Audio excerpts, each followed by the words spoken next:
Well, it's been another week of trying to put the pieces of this jigsaw puzzle together as to where and how exactly things could have gone so wrong within our criminal justice system. And it appears that it's the breakdown in interpersonal relations between different heads of sections that has caused seemingly a paralysis of operations. And perhaps the explanation there could be because criminal elements have already infiltrated institutions. Whether you're talking about crime intelligence boss Dumisani Khumalo and his strained relations with the now suspended Deputy National Police Commissioner Shadrack Sibiya, or even the Ekurhuleni Metro Police Department's chief, that being Julius Mkhwanazi, and how he claims at every turn his deputy Julius Mkhwanazi, I should say, undermined his authority. So the takedown operation at Cat Malefahome home was still a topic of discussion this week, as well as the installation of blue lights on the personal vehicles of Vusimuzi Cat Matlala. I'm Ziyanda Ngobo, and this is your weekly roundup of the testimonies at the Madlanga Commission of Inquiry.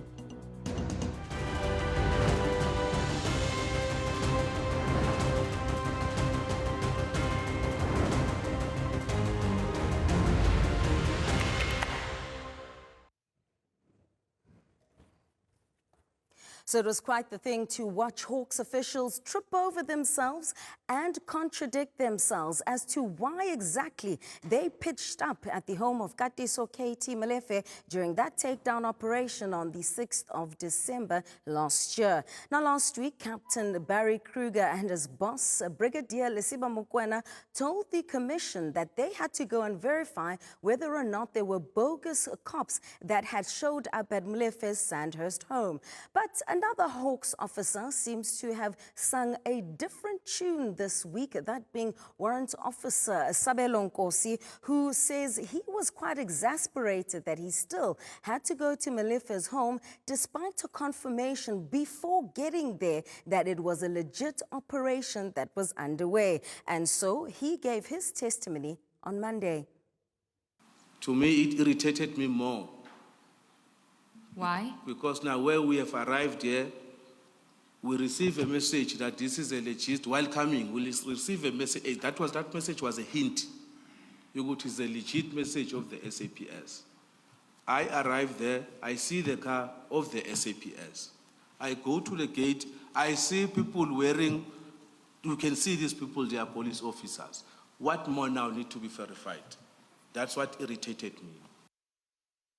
So Warrant Officer Sabelo Nkosi not mincing his words there, but you recall that in the busyness inside and outside KT Molefe's home, there was an unidentified man who continued to say that he was Molefe's brother. Now that man has since been identified as Mr. Jabu Boy Mtetwa, and as we heard from Dumisani Khumalo, he is the one who made the call to Godfrey Labia, the retired former Hawks head. And he's also believed to have been trying to contaminate the scene on that day.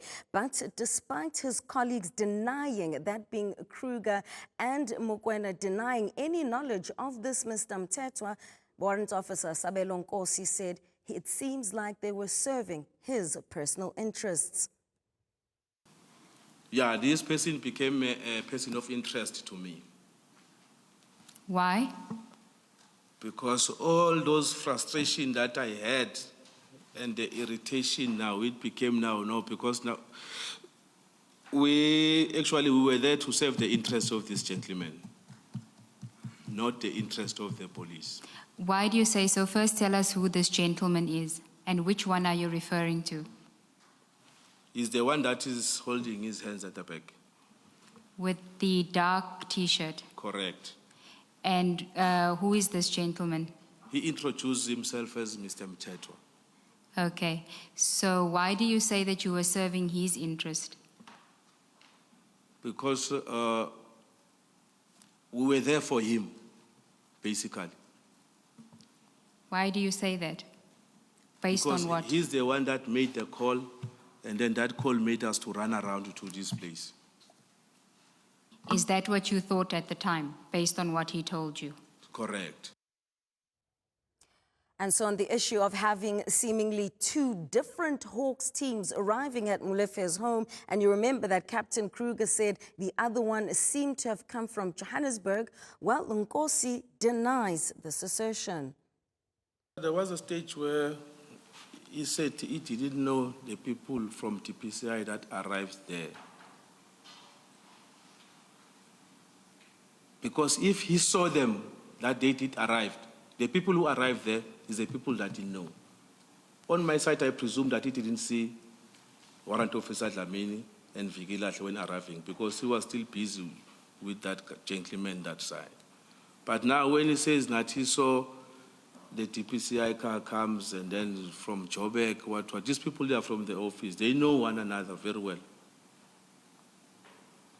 That is where now I couldn't understand why was he saying that. It was then the turn of Hawks Divisional Commander Major General Dumisani Patrick Mboto. He, in essence, set off that chain of events after he'd spoken to the Hawks head at the time, Godfrey Sibiya, and then having called Brigadier Lesiba Mkhwanazi, who then activated his team. You say you wanted to establish whether it's a bogus operation or not. That's and correct. You've explained that once they have verified, that's the end of the task that you have sent them to do. Yes. Why are you asking that question when you have now been told it's a legit operation? You've been told Lieutenant General Khumalo is in charge. You can speak to General Khumalo and raise whatever concerns you have. Why are you asking that question about who said they were sent by General Sibiya? Thanks, Commissioner. Because I just needed a confirmation from them that they did not say that, so that I can convey the same message. Because the general was spoken to Khumalo or whoever it is, I think it was Wanda, who said, but we never mentioned General Sibiya's name. So that when I give the information back, by that time we are relaxed now, because we already know now it's the police now. So these are my colleagues. So we need just a confirmation from them. Did you say you were sent by Sibiya? Mboto also denies knowing who that Sandhurst home belonged to. And did you know who lived at that house? No, I did not know. When did you become aware of the person that lives there? During the media briefing of General Mkhwanazi. And that would have been on the 6th of July, 2025. That is correct. So at the time, you didn't know. Not at that time, yes. And did you know Mr. Katiso Molefe at that time? I still don't know him now.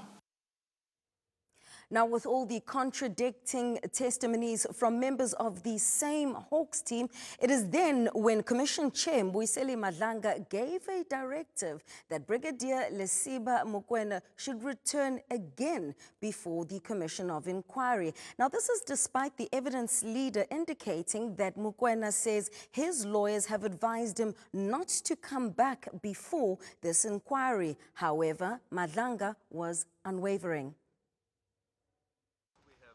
The Madlanga Commission is insisting that Hawks Brigadier Lesiba Mkhwanazi return to the inquiry. This after he denied participating in a WhatsApp group linked to the takedown of alleged cartel member Katiso K.T. Molefe. If he says to the commission that you were in the group and you were communicating with members of the group, what should we as the commission do with that in light of your denial that you participated in the WhatsApp group? Commissioner, if he indeed can confirm that, then from my side I will be owing the commission an apology, and then I will also, secondly, be in a position that I didn't tell the truth to the commission. Utterances that now seem to have come back to bite Mkhwanazi. Two of his colleagues have since come forward accusing him of actively participating in the group. But the evidence leader told Madlanga that Mkhwanazi was no longer willing to appear. Chair, the indication from Brigadier Mkhwanazi in our engagements with him over the weekend is that he would prefer not to return to the Commission at this stage until he has considered legal advice and considered all the evidence that will be led in this matter. He's not sure if at this stage he is considered an implicated person. Monday's evidence again focused on the circumstances surrounding Molefe's arrest in December and why Hawks officials went to his Sandhurst home. The Commission maintains that while the Hawks claim to have been on a fact-finding mission after being told that there were people impersonating police officials, the time spent at the property suggests otherwise. Put yourself in the position of the police officers that were executing the takedown operation there. It is now 5:20 on the day in question. You've satisfied the Hawks members that you are legitimate police and they've verified your identity.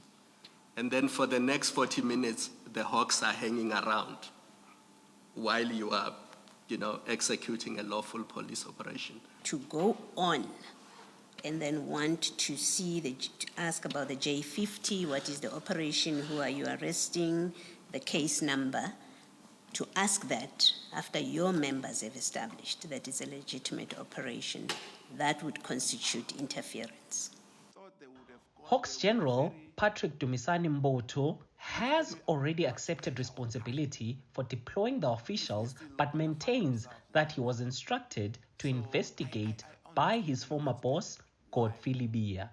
For Newzroom Afrika on Channel 405, I'm Junior Khumalo in Pretoria. So that was Junior Khumalo with that report on the issue of the directive that Madlanga issued insofar as Brigadier Lisiba Mkhwanazi is concerned. Let's take a short break, and when we come back, we'll still continue with the key issues that were raised, and then I'll bring in our resident expert and retired general, that being Jeremy Vieri, to put the pieces of this puzzle together. You don't want to miss that. Welcome back. You're still watching a roundup of the week that was at the Madlanga Commission of Inquiry. On Tuesday saw the return of Crime Intelligence Head Lieutenant General Dumisani Khumalo after he had to pause his testimony after ill health. He picked up on that takedown operation at Cat Malefahom's home. During our investigation, it came out that there is an individual, a Zungu, that is from Toms of DPCI, that is working with the cartel. Now, and other pieces of information that will point towards that direction. So even before the takedown, we had that red flag that we need to protect this investigation against DPCI, if I may put it. But the commissioners got to hear a little bit more about why the relationship between Khumalo and now suspended Deputy National Police Commissioner Shadrack Sibiya had broken down. It appears the two reached a stalemate and a deadlock over critical intelligence posts that needed to be filled across the country. It's then that Khumalo also told the commissioners that he believes Sibiya escalated this issue with Police Minister Mkhwanazi, who then included this issue around the post in that disbandment letter of the 31st of December 2024. I did it on the first batch of posts.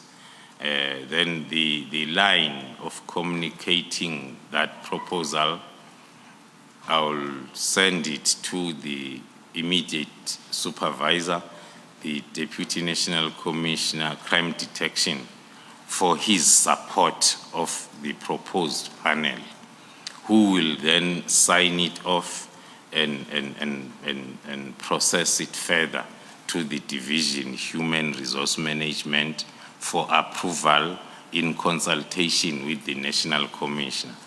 So my proposal for the panel for the first batch then was not supported by the Deputy National Commissioner.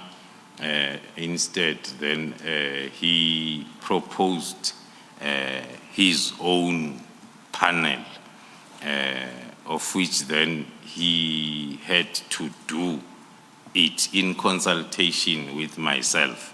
And then I then did not agree with his set of panel, and then there was then that stalemate. So as I've already mentioned, Khumalo really believes that Sibiya had such close proximity to Mkhulu that he was informing him of this deadlock and stalemate. It is my view that then maybe the Lieutenant General Sibiya escalated that stalemate, that situation to the office of the ministry. Hence, then it informed the decision of halting the filling of posts, because the examples that are cited there, posts in provinces, including those of provincial heads of crime intelligence and currently available vacant posts, it refers to the posts that were vacant, that were supposed to be filled. That is my view as to why maybe that formed part of this letter. Now, on the issue of the consistency of the work between administrations, Khumalo testified that the Interministerial Committee continued with its work despite a change in political leadership after the 2019 national elections, citing both a change in the Justice and as well as Defence ministries, who the new ministers continued from where their predecessors left off. Now, this flies in the face, of course, of what Senzo Mchunu told the ad hoc committee about the 6th administration's collapsing and therefore the IMC ceasing to exist. And this is what Khumalo told the commissioners about the fact that the work always continued despite the changes. In your experience, could Minister Mkhunu have been in a position to take the disbandment decision without being briefed? Thank you, Commissioner. Based on my experience since 2018 as to how the processes and the project itself has been managed, as I explained, how it came about in 2018, and then also the impact or the effect of either or especially of elections. One will say, because after the last IMC of 2023 that took a decision that the task team should not be disbanded, it was also meaning that the IMC will continue overseeing even after elections. So my response will be, according to my view, it was not supposed to be like that. And according to Khumalo, not only did Mkhunu fail to consult him as the head of the political killings task team, but Mkhunu seemed to be quite exasperated every time he would be asked about whether or not he'd at least consulted with President Cyril Ramaphosa about his decision. When the minister was reminded that the PKTT was initiated in part by the president, he said that we should not mention the president and mention that he was tired of hearing about the president. Then he said that the president was in agreement that the PKTT be disbanded. I was shocked by this revelation since the president was briefed about the work of the PKTT after it was deployed to assist in the Fort Hare University murder investigations. So let's bring into the conversation retired SAPS Major General Jeremy Very. Jeremy, you've been with us since the beginning of the Madlanga Commission of Inquiry. Thanks for joining us tonight.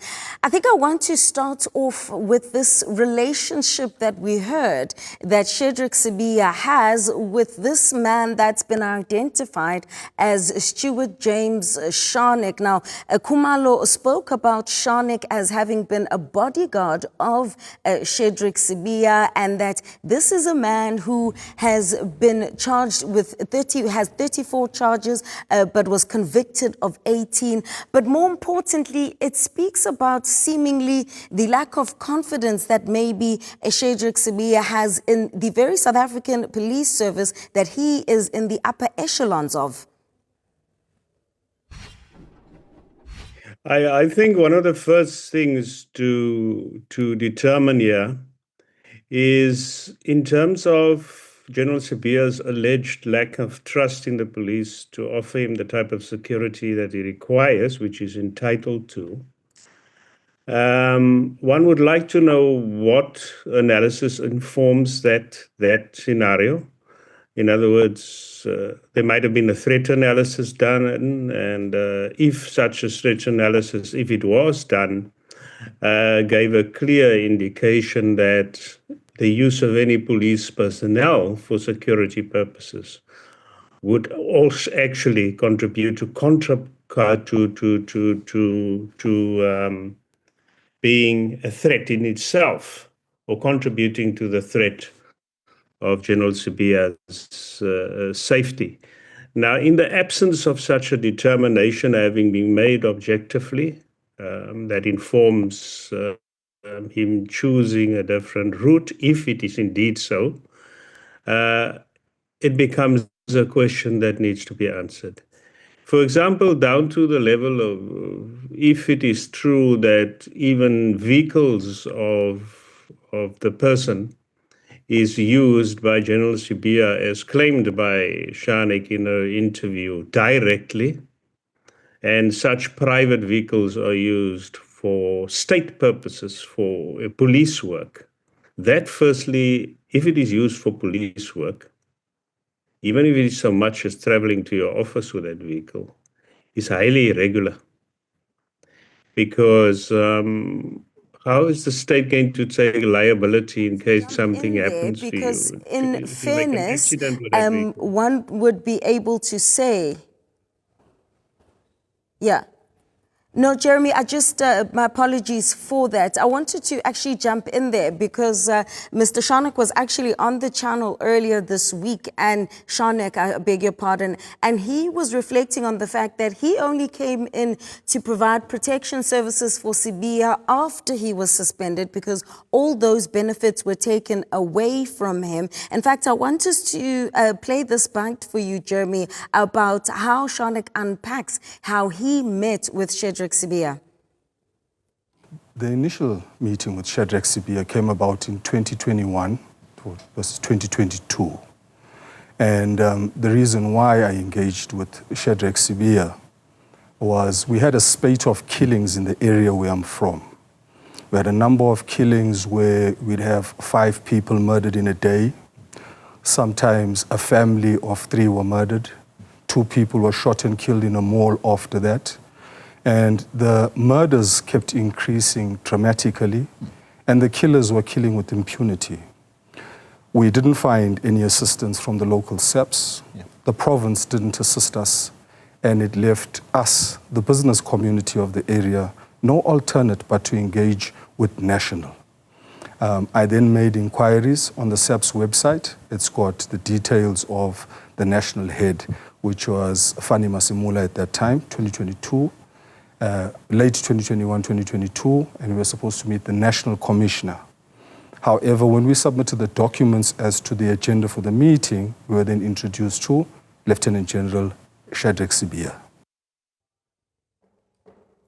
So, Jeremy, as you can hear there, Shadrack is saying that he explains how he came to meet not only Shadrack Sibiya, but the National Police Commissioner. So the question then becomes, if this is someone who he says, by the way, Shadrack says it's not 18 charges, he was only convicted of 1 charge. Nevertheless, why would this person have such close proximity to such top officials within the South African Police Service, so much so that it appears Shadrack is providing private services for someone like Shadrack Sibiya? Well, I think the first thing, that is a question that those parties who allowed that should answer. One cannot speculate as to why. I would certainly have a concern if whether it's 18 on 1 or 1 on 18 doesn't really matter.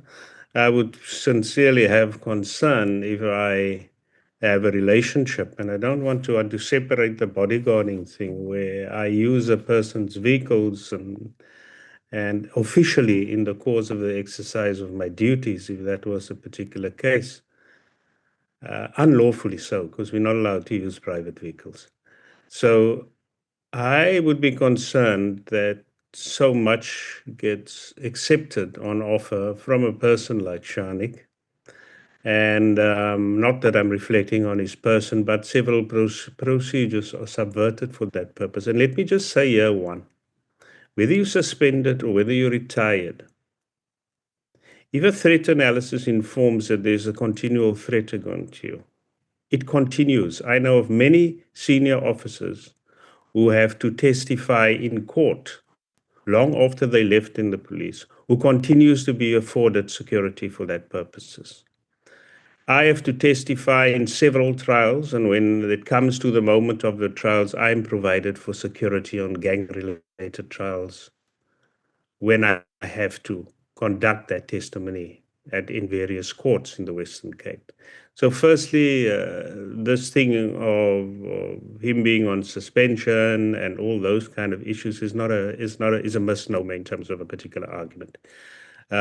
Because if there is a threat that clearly informs your need for it, then it will continue. It will just be reevaluated much more frequently, or the form of it might change depending on the risk being minimized by you not being at work, if that was a factor for consideration. So it is not an argument. Jeremy Very, let's hold it there just for the moment. We'll still keep you on the line, but want to take a short break. And when we come back, I want us to zone in on this issue of these two heads not being able to agree on who should fill key intelligence posts. I think 4, if not 5 provinces in this country still don't have crime intelligence heads. We'll have more on that just after this. So we're still making Newzroom Afrika, channel 405, your channel of choice. We're still in conversation with Jeremy Very, a retired Major General, to talk more about the testimony this week, in particular when it comes to Lieutenant General Dumisani Khumalo and his strained relationship with the Shadrack Sibiya. And I want to pick up on that, Jeremy, because how much of an impact is the interpersonal or lack thereof relationship between Sibiya and Khumalo having or has had on the ability of them to at least agree on who should fill key intelligence posts? It's quite clear that there was a big fight over this. I think one should understand that, cut aside the issues now, de facto, the Lieutenant General Sibiya, okay, was the Deputy National Commissioner responsible for crime detection, and at the time it included intelligence. That is before the change was made that excluded intelligence. So at the time when that was the case, he was responsible for General Khumalo during the time when he was a Major General and also during the time when he was head of crime intelligence. He was also responsible for detectives in the whole of the country. So it is certainly a matter of concern, firstly on the intelligence side, that there was tension between the two that affected the relationship between a commander and a subordinate, both in the detection environment and in the intelligence environment. Whatever the reasons therefore and how long it lingered should really be placed at the door of the national commissioner, who should have arrested that situation a long, long time before it culminated into the type of functional relationship that it had. And there, I believe the national commissioner should come back and explain these things, because we have, we almost have a situation of the national commissioner behaving like Switzerland in a scenario. He's not Switzerland. He's the commander of the South African Police Service, the national commander, and it's a very powerful position. You call people to order when you have challenges of that. You don't allow it to simmer and linger to the point where a relationship becomes dysfunctional. Now, we have too many of these problems. Here, next thing with the issue of the Hawks, we heard General Sibiya gets a call, he makes a certain decision. There's confusion between the parties within the Hawks who go there. And that confusion now shows us a kind of dysfunction, even at operational level, that can occur in the Molefe matter. While there's a commander who should have foreseen this and should have acted promptly, correctively. And we shouldn't have now wait for corrective action on what went wrong there to become the subject of the Madlanga Commission of Inquiry. It's way too late. That lack of command to clarify this, but especially if you're centrally involved and you are in charge and be able to correct it, you should be held accountable for that. So to me, there's that concern, that officers, senior generals are behaving like Switzerland, as if the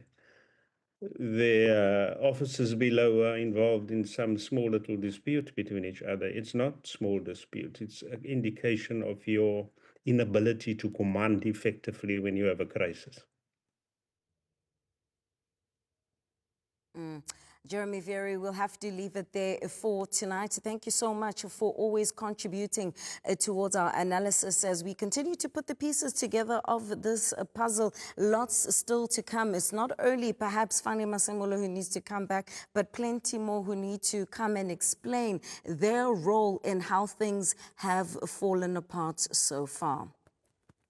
All right, so moving right along to testimony that came from Thursday at this very Commission of Inquiry, because it was the turn of suspended Ekurhuleni Metro Police Department Chief Jabulani Isaac Mapiaye to take the stand. Now, his evidence focused largely on what he says are criminal elements that have infiltrated the EMPD. But even more of importance for him, at least, is how at every single turn, he says, his subordinate and Deputy Chief Brigadier Julius Mkhwanazi undermined his authority with the assistance of now retired Ekurhuleni City Manager Dr. Imogen Mashazi. Now, from making 55 irregular appointments within a short space of 3 months last year, and even the installation of blue lights on Vusimuzi Cat Matlala's personal vehicles belonging to his security company, Cat VIP Services, and then having them registered as municipal vehicles, Mkhwanazi has been described as a law unto himself. I think early 2024, around about February, March, there were positions which were advertised. To my dismay, I realized that a Deputy Chief of Police Julius Mkhwanazi was running with the process of recruitment and promotion of municipal police members without my involvement. Yes. So I've picked this up, then I had to write to the HOD, Human Resource, to explain to her that they can't do what they are doing. I must be part of that process because I have to overall control Metro Police and avoid any other irregularities which might take place in the process of recruitment. So according to Mkhwanazi, Mkhwanazi was so unruly that he actually solicited the services of Matlala's Cat VIP services to provide protection and secure the area at the 2022 Ekurhuleni State of the City address. Not only that, Mkhwanazi entered into a memorandum of understanding with Matlala's company to provide Medicare services, including taking blood samples, for an example, during a roadblock. Now, police watchdog IPID was also told of this. They then filed a report which recommended that internal disciplinary action be taken against Mkhwanazi, but this did not happen because Mashazi assisted in thwarting that attempt. From November 2021, therefore, IPID investigates all conduct of members of EMPD that falls within the terms of Section 28 of the IPID Act. Please continue. Paragraph 90, IPID is currently seized with at least 9 investigations in respect of Ekurhuleni involving crime committed by members of EMPD as far back as 2022. Unfortunately, and for reasons that are not clear, IPID has not able to progress these matters to the stage of prosecution. The majority, if not all, of these matters are being investigated by Thulani Makakula at IPID. So nothing happened to Mkhwanazi, and instead, the EMPD chief himself, Mapia that is, was suspended and told that he was being too personal when it came to Mkhwanazi. As I've already mentioned, the now retired and former Ekurhuleni city manager, Dr. Imogen Mashazi, seems to have also been at the center of supporting Mkhwanazi and shielding him from accountability.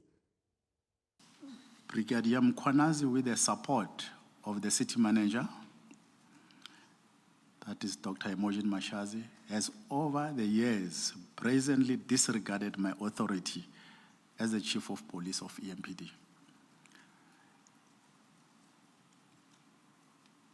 Julius, as a deputy chief, was always appointed to act as a chief of police whenever I'm absent or on leave. Meanwhile, there were other senior deputy chief of police who could have been considered to act. Julius was appointed on the 1st of December 2023. So he was still new to can resume even the processes of overseeing the running of the recruitment process in the department. Even worse still, it seems like IPID investigator who was named as Thulani Makakula was having secret meetings with Mkhwanazi, which Mapia believes is the reason why some processes were not moving forward. And at some stage, Mapia then escalated this matter with IPID executives. It is a known fact that IPID has various investigations and cases still pending against J. Mkhwanazi, which some are not concluded yet. It has come to my attention that Mr. Makakula have had numerous meetings with J. Mkhwanazi on sidelines at Boksburg EMPD precinct. Last meeting between them was on Friday, the 19th of January 2024. I, as the Chief of Police and Head of Metro Police, have not been informed or have any knowledge of these meetings, and also do not receive any progress feedback on existing matters.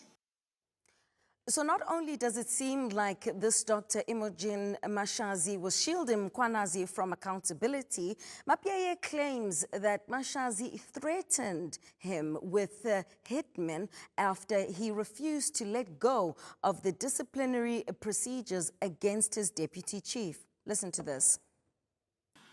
All my attempts to discipline Brigadier Mkhwanazi were frustrated by this City Manager, Dr. Imogen Mashazi, the HOD Human Resource, that is Linda Plasheka, and HOD Legal Services, that is Advocate Bihare. In fact, these attempts led me to be suspended on numerous occasions, culminating in disciplinary charges for alleged sexual harassment being leveled against me in November 2024. We'll get to the name of that so-called Nkabi that Mashazi threatened Mapyeye with in terms of making sure that those disciplinary proceedings don't go ahead against Mkhwanazi. But to this day, Mapyeye says he has never received a suspension letter from the Ekurhuleni Council, which were the ones which would have been responsible for this kind of a decision. I was suspended on the 25th of September 2024 on bogus claims that I had sexually harassed a fellow officer. I attached Annexure MJ 35, that was my charge sheet or the letter of suspension. The leading of evidence has concluded in this matter, and the heads of argument have been filed during October 2025. Arguments is set down for the 14th of November 2025. To my knowledge, my suspension and subsequent disciplinary prosecution was never approved by council, which appointed me. Since my suspension, various other employees have been suspended and have faced disciplinary proceedings instituted against them. Some have been dismissed.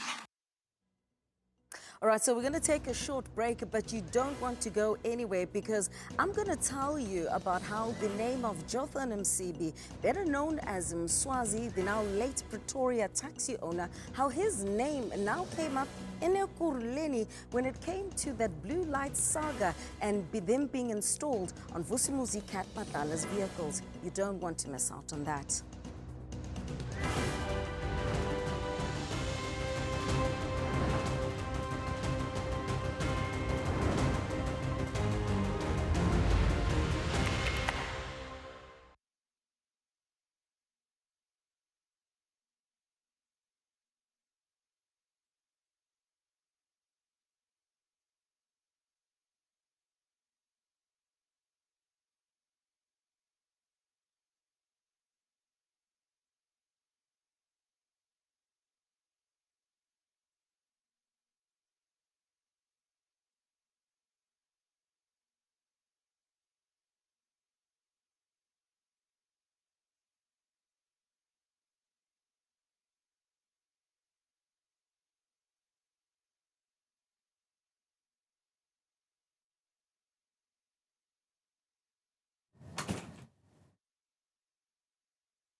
Space, blue lights, by 2.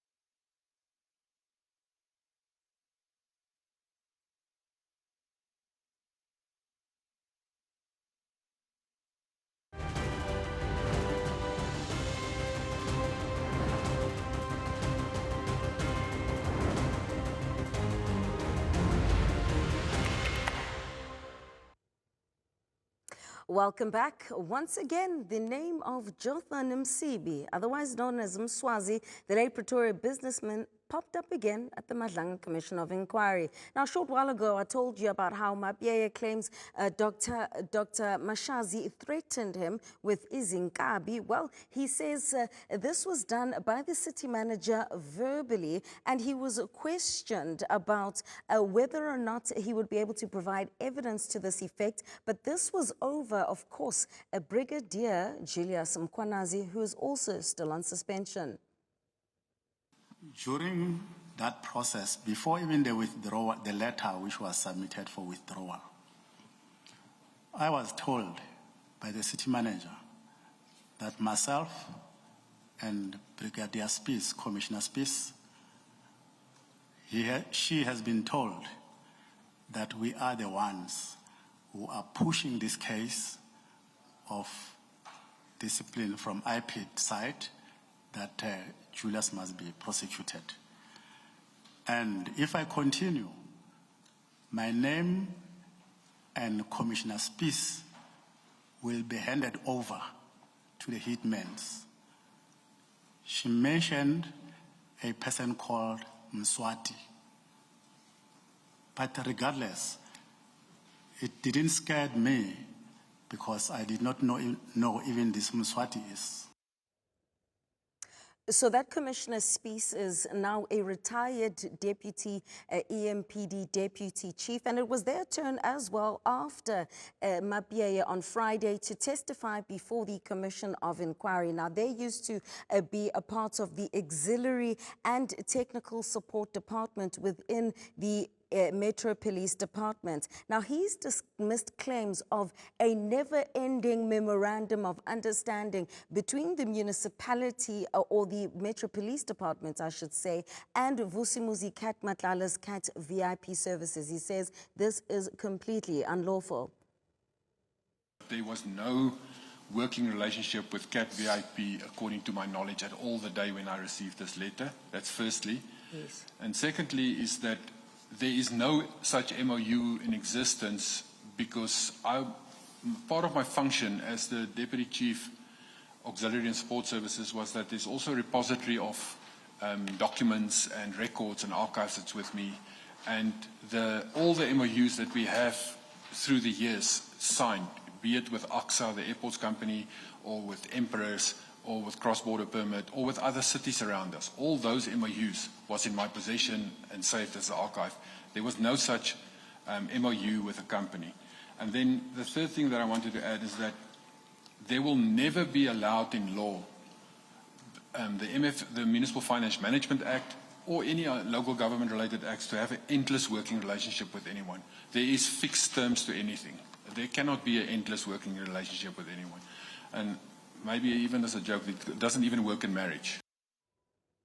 So the commissioners were also told about how Brigadier Julius Mkhwanazi made up some fake position when signing off on that clearly illegal MOU. But then again, the commissioners also wanted to question how much of a phenomenon this issue is of blue lights being installed in personal vehicles is, and what kind of impact this has on the ability of Metro Police to do their work. What is the concern, and I'm avoiding to use the word risk, about blue lights being in the hands of private security companies such as this, or even private individuals, that they have vehicles where they are able to use blue lights? Commissioner, and it's maybe I must first state on my own career. I'm 43 years a policeman, and when I started I first was in South African Police Service, and then in Pretoria Traffic, Benoni Traffic, and then Ekurhuleni Metro Police.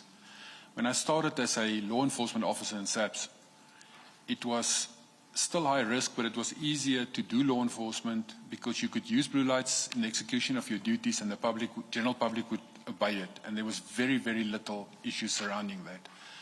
However, lately it has become just about close to impossible to do law enforcement, irrespective of the day or time.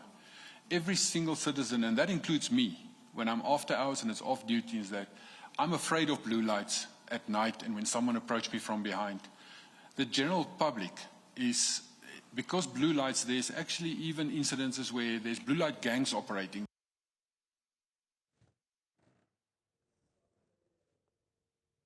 All right, so that's retired EMPD Deputy Chief Revo Spies. He will be back on the stand on Monday, but that's where we leave things for now at the Bridget Mabanda Justice Academy. We'll be back same time next week, giving you a roundup of all you need to know about what's happening in our criminal justice system. But for now, it's goodbye. Thank you for watching.